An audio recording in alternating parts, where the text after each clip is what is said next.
Selamat sejahtera saya ucapkan kepada Dr. Muzira dan rakan-rakan sekalian. Saya, Premiela Melani Demona Anak Mendan, bersama dua rakan saya iaitu Saudari Nur Ira Natasha dan Nurul Farah Atikah.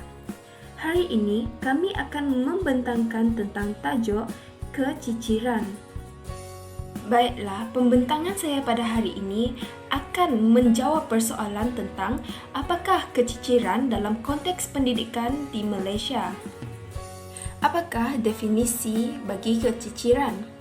Menurut Kamus Dewan edisi keempat, keciciran bermaksud ketinggalan dalam proses kemajuan seperti proses pendidikan yang disebabkan oleh beberapa aspek.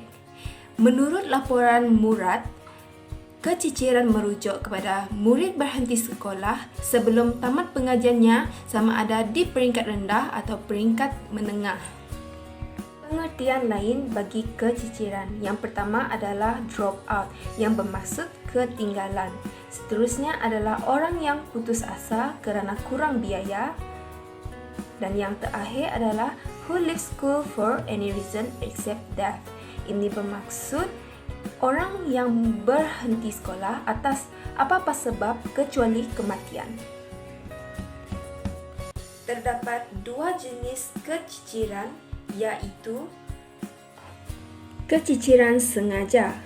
Keciciran sengaja adalah disebabkan oleh faktor sosioekonomi, rangsangan dan sikap. Faktor sosioekonomi bermakna seseorang pelajar tidak mampu membiayai persekolahannya. Manakala sikap merujuk kepada sikap pelajar itu tersebut yang tidak mahu pergi ke sekolah. Mereka boleh pergi ke sekolah tetapi memilih untuk tidak ke sekolah walaupun mereka mampu dari segi keuangan dan sebagainya. Seterusnya adalah keciciran terpaksa. Keciciran terpaksa berlaku apabila pelajar gagal dalam peperiksaan dan terpaksa diberhentikan sekolah walaupun masih mahu ke sekolah dan berupaya berbuat demikian. Mereka mampu dari segi keuangan tetapi tetap tidak dapat pergi ke sekolah. Punca-punca berlakunya keciciran. Yang pertama adalah faktor peribadi. Pelajar berasa tidak minat belajar yang menyebabkan mereka membuat keputusan untuk berhenti sekolah. Keputusan dibuat oleh diri sendiri dan tidak dipengaruhi oleh orang sekeliling atau persekitarannya. Seterusnya adalah faktor keluarga. Mereka tidak mendapat sokongan daripada ibu bapa mereka, malah ibu bapa tidak ambil berat tentang pelajaran anaknya, juga jarang mencari jalan untuk membantu anaknya dalam meneruskan persekolahan mereka.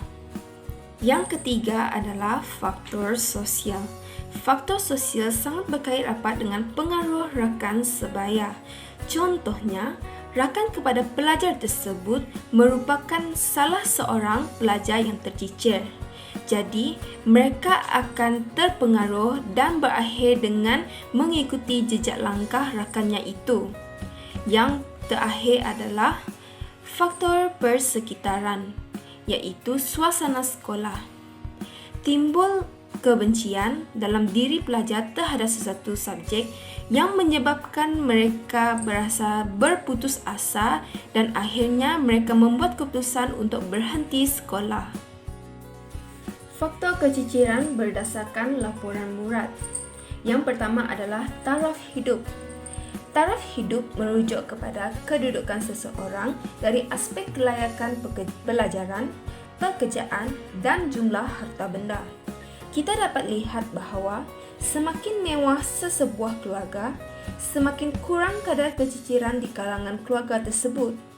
Hal ini kerana mereka mampu dari segi keuangan untuk membiayai pelajaran. Ini adalah yang sebaliknya bagi pelajar dari golongan taraf hidup rendah.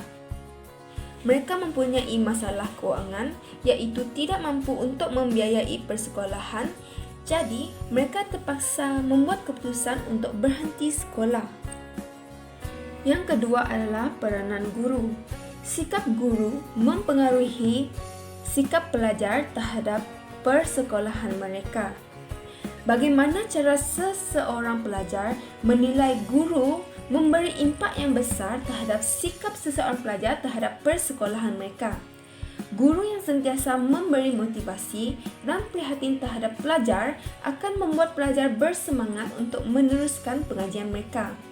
Sekiranya mereka rasa guru tersebut mempunyai jangkaan yang buruk terhadap mereka, mereka akan berasa tidak termotivasi untuk meneruskan pengajian mereka. Seterusnya adalah masa dan perjalanan. Kawasan pedalaman atau luar bandar seperti Sabah dan Sarawak menyebabkan pelajar memerlukan masa yang lama untuk sampai ke sekolah. Jadi, ibu bapa menganggap perkara ini membebankan terhadap anak mereka. Dan keadaan ini secara tidak langsung menjadi pemangkin kepada masalah keciciran pelajar yang mana ibu bapa menggesa anak mereka untuk berhenti sekolah. Yang keempat adalah pendidikan dan pekerjaan. Pendidikan merupakan alat untuk memindahkan taraf dari satu generasi ke satu generasi yang lain. Pelajar dari keluarga yang bertaraf tinggi lebih beruntung kerana pemikiran keluarga yang ingin memberikan yang terbaik untuk mereka dan ingin mereka berjaya. Pelajar dari keluarga bertaraf rendah pula tidak berkeyakinan tinggi untuk meneruskan pendidikan kerana keluarga yang tidak memberikan sokongan. Akhirnya, mereka akan mewarisi pekerjaan warisan dan menyebabkan pengekalan taraf atau status sosioekonomi. Contohnya, orang sering mengatakan bahawa perempuan tidak harus belajar tinggi-tinggi kerana akhirnya mereka akan tetap berada di dapur juga. Taraf keberuntungan. Taraf keberuntungan ini merujuk kepada sejauh manakah tahap penekanan yang diberikan oleh ibu bapa terhadap keperluan persekolahan anak-anak, keupayaan ibu bapa menyediakan bahan bacaan dan kemampuan ibu bapa untuk membiayai persekolahan anak-anak mereka. Pelajar dari taraf keberuntungan yang rendah menyebabkan mereka kurang berminat untuk bersekolah kerana tiada keperluan persekolahan dan tiada sokongan daripada ibu bapa mereka. Sikap terhadap sains. Pendidikan sains penting dalam memajukan negara. Pendidikan sains ini juga secara tidak langsung menjadi faktor keciciran pelajar. Pelajar yang berasal daripada golongan bertaraf rendah, pengetahuan terhadap pendidikan sains adalah rendah kerana mereka hidup dalam kawasan terpencil, jauh dari sebaran am dan tiada penekanan daripada ibu bapa. Yang terakhir adalah disparity. Disparity bermaksud jurang perbezaan antara sekolah Inggeris dengan vernacular. Ciri-ciri yang terdapat di sekolah-sekolah Inggeris adalah jauh lebih baik berbanding sekolah vernacular dari aspek saiz sekolah, kemudahan, ciri-ciri guru, keuangan dan sokongan ibu bapa. Sekolah Inggeris juga dilengkapi pelbagai kemudahan pembelajaran. Guru-guru yang mengajar di situ juga mempunyai kelayakan yang lebih tinggi dan mereka mendapat latihan yang lebih moden serta persediaan mereka dari segi ilmiah dan ihtisas adalah lebih baik. Di sini kita dapat lihat bahawa semakin baik peruntukan sumber pembelajaran, semakin kurang kadar keciciran. Ini menyebabkan kadar keciciran di sekolah Inggeris adalah jauh lebih rendah berbanding sekolah vernacular. Itu sahaja daripada saya. Sekarang kita beralih kepada pembentang yang seterusnya iaitu Saudari Nur Ira Natasha. Assalamualaikum dan salam sejahtera. Nama saya Nur Ira Natasha, Batris Madi, Pemengkakat Matrik 151775. Saya akan membentangkan isu keciciran mengenai sejauh manakah isu keciciran di Malaysia. Isu keciciran di Malaysia. Pada tahun 1971, Kementerian Pelajaran telah memberi tanggungjawab kepada bahagian perancangan dan penyelidikan pelajaran untuk melakukan kajian yang komprehensif yang bertajuk A Study of Opinions about Education and Society yang membawa maksud kajian pendapat mengenai pelajaran dan masyarakat.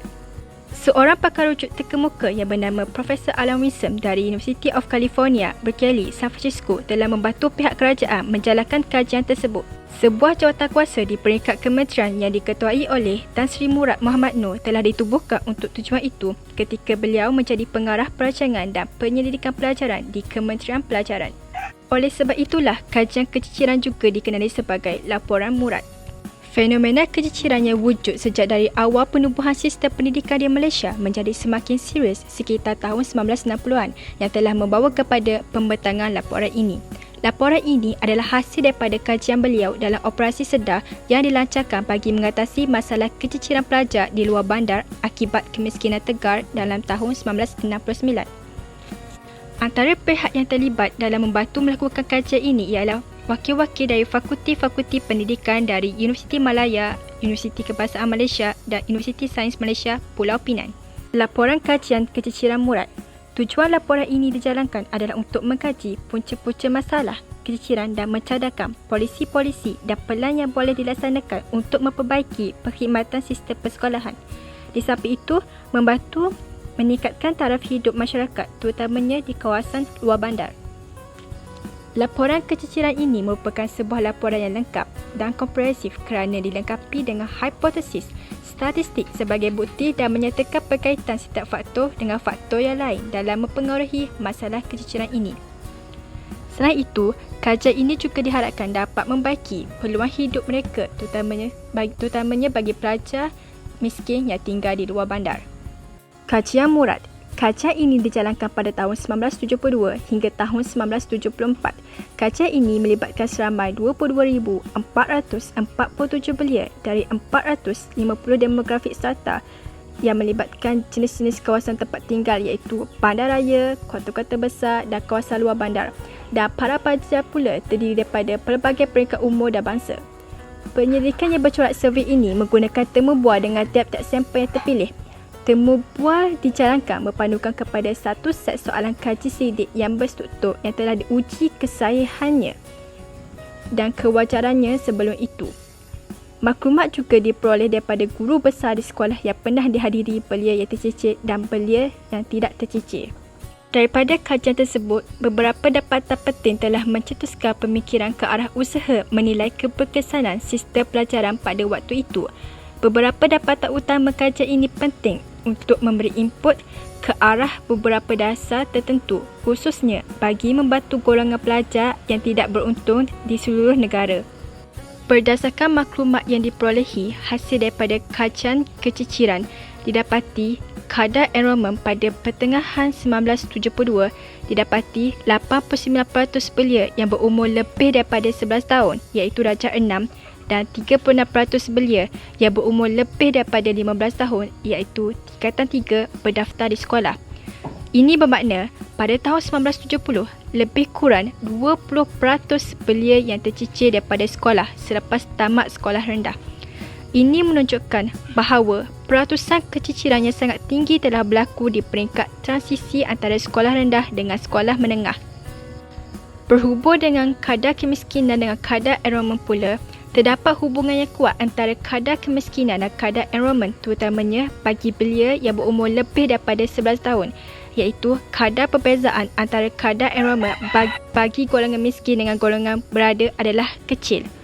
Bagi belia berumur lebih daripada 15 tahun, hanya 10% daripada golongan miskin dan sebaliknya 90% daripada golongan berada telah menyambung persekolahan hingga ke tingkatan 3.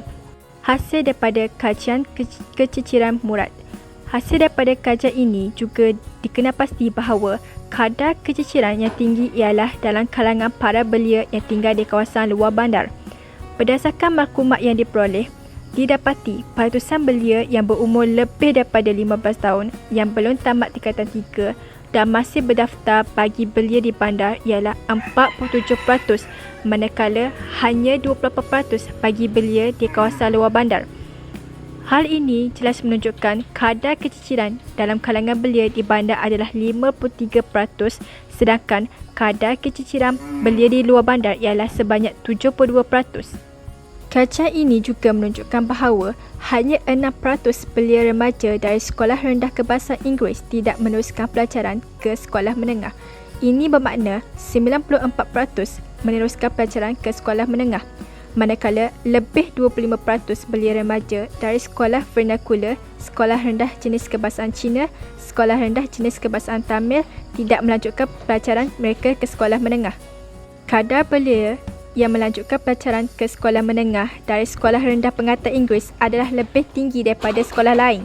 Sejumlah 91% belia remaja dari sekolah Inggeris yang bermula dari darjah 1 meneruskan pelajaran ke tingkatan 1.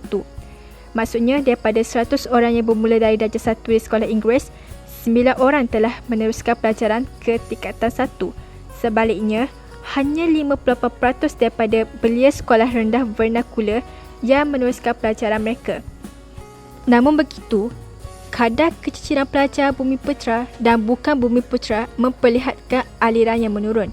Ini bermakna dari setahun ke setahun berikutnya, peratusan kadar keciciran yang dicatatkan adalah semakin berkurangan. Kadar keciciran pelajar Bumiputera menurun dengan kadar besar sejak 1970 hingga 1984. Data terbaru keciciran. Pada persidangan kebahasaan pengurusan pendidikan pengetua-pengetua sekolah menengah yang ke-43 di Pusat Dagangan Dunia Putra PWTC yang dijalankan pada 27 Julai 2004 yang lalu, Tan Sri Rafiq Mahat iaitu Ketua Pengarah Pelajaran telah mengemukakan data terbaru mengenai keciciran. Menurut beliau, pelajar sekolah rendah tercicir ke sekolah menengah mencatatkan kadar antara 9.7% hingga 15.3% dalam tempoh 7 tahun, iaitu dari 1997 hingga 2003. Sementara itu, kadar keciciran bagi pelajar tingkatan 2 ke tingkatan 3 ialah sebanyak 9%. Selain itu, pelajar tingkatan 3 ke tingkatan 4 mencatatkan kadar keciciran antara 4.2 hingga 7.7%. Pelajar tingkatan 4 yang tercicir ke tingkatan 5 ialah antara 0.5% hingga 4.6%. Kadar keciciran yang terbaru. Seramai 3,311 pelajar yang tercicir di Selangor. Sumber daripada Berita Harian 21 Mac 2019. Kelan. Jabatan Pendidikan Selangor merekodkan seramai 3,311 pelajar di negeri tersebut tercicir persekolahan. Setakat ini, pengarahnya Muhammad Saleh Muhammad Kasim berkata, daripada jumlah itu, daerah petaling perdana mencatatkan jumlah yang tertinggi, diikuti Kelang, Hulu Langat, Gombak dan Kuala Selangor. Pelbagai faktor dikenal pasti yang menjadi punca masalah keciciran pelajar, antaranya masalah keluarga, masalah kesihatan, ada yang bekerja untuk menyara hidup serta masalah pengangkutan kerana lokasi sekolah yang jauh. Begitu juga dengan murid yang tiada dokumen peribadi, terbabit dengan dadah, malah dibuang sekolah menjadi faktor keciciran. Selain itu, biasanya peratus yang besar dan ketara yang terbabit dengan masalah keciciran persekolahan ini ialah pelajar dari sekolah menengah. Beliau berkata demikian ketika merasmikan program Sifar Murid Cicir Negeri Selangor di Sekolah Menengah Kebahasaan Tinggi Kelan. Assalamualaikum dan salam sejahtera. Saya Nurul Farah Atikah binti Muhammad Saufi, pemegang kad matrik 151422 akan membentangkan topik yang terakhir, iaitu bagaimana isu keciciran mempengaruhi sistem pendidikan di Malaysia. Kesan keciciran pada sistem pendidikan negara. Yang pertama, mewujudkan jurang pendidikan antara pelajar. Yang kedua, dasar dan induk pembangunan negara PIPP untuk sistem pendidikan tidak dapat dilaksanakan. Yang ketiga, purata kehadiran sekolah merosot. Dan yang terakhir, memberi kesan kepada aspirasi pendidikan negara. Yang pertama, mewujudkan jurang pendidikan antara pelajar. Jurang dalam tahap pencapaian pula adalah kesulitan pelajar dalam menguasai 3M, iaitu membaca, mengira dan menulis. Dalam situasi ini, kebanyakan pelajar sekolah rendah tidak mampu menguasai 3M disebabkan oleh pelbagai faktor dalaman maupun luaran. Kegagalan mencapai standard minimum seperti yang dihasratkan oleh Kementerian Pendidikan Malaysia. Keadaan ini akan menyebabkan seseorang pelajar itu beresiko tinggi tercicir daripada sistem pendidikan. Kata lain, pelajar yang tercicir mempunyai perbezaan dengan pelajar yang bersekolah dari segi pembelajaran dan pengetahuan yang diperoleh oleh guru semasa belajar. Yang kedua, dasar Pelan Induk Pembangunan Negara PIPP untuk sistem pendidikan tidak dapat dilaksanakan. Dasar dan strategi Kementerian Pendidikan Malaysia KPM untuk merapatkan jurang pendidikan dengan meningkatkan kadar penyertaan dan mengurangkan kadar risiko gagal dilaksanakan jika statistik keciciran negara semakin meningkat. Seterusnya, purata kehadiran sekolah merosot. Pelajar-pelajar yang mengalami keciciran yang sengaja akan menjejaskan rekod kehadiran peribadi pelajar. Jika peratus kehadiran pelajar tidak mencapai syarat wajib kehadiran ke sekolah sebanyak 85%, akan menyebabkan pelajar tersebut boleh digugurkan daripada sekolah. Hal ini boleh menjejaskan masa depan seseorang pelajar itu. Yang terakhir, memberi kesan kepada aspirasi pendidikan negara. Secara asasnya, masalah keciciran ini mampu menjejaskan sistem pendidikan negara sekaligus menjejaskan pencapaian aspirasi pendidikan negara. Apabila masalah keciciran ini gagal ditangani, pelajar yang akan tercicir daripada sistem sekolah akan meningkat dari semasa ke semasa. Aspirasi pendidikan negara terbagi kepada aspirasi sistem pendidikan dan aspirasi murid. Seterusnya, saya akan menjelaskan langkah-langkah untuk mengatasi masalah keciciran. Yang pertama, pelajar diberi kelonggaran untuk tidak membayar yuran persekolahan. Kelonggaran ini hanya diberikan pada pelajar-pelajar yang berasal daripada keluarga miskin atau tahap sosioekonomi yang rendah sahaja. Seterusnya, pelajar diberi bantuan kewangan atau biasiswa. Bantuan kewangan atau biasiswa ini diberi khas kepada pelajar-pelajar miskin yang mempunyai potensi yang tinggi dalam pelajaran di mana mereka seringkali mendapat keputusan yang cemerlang dalam peperiksaan. Yang ketiga, program rancangan khas. Program ini adalah dalam bentuk bantuan yang diberikan oleh pihak sekolah kepada para pelajar sama ada dalam bentuk makanan seperti rancangan makanan tambahan RMT, barang-barang kelengkapan persekolahan dan bantuan kelas tambahan atau tuition secara percuma. Yang keempat, skim pinjaman buku teks dan kemudahan perpustakaan.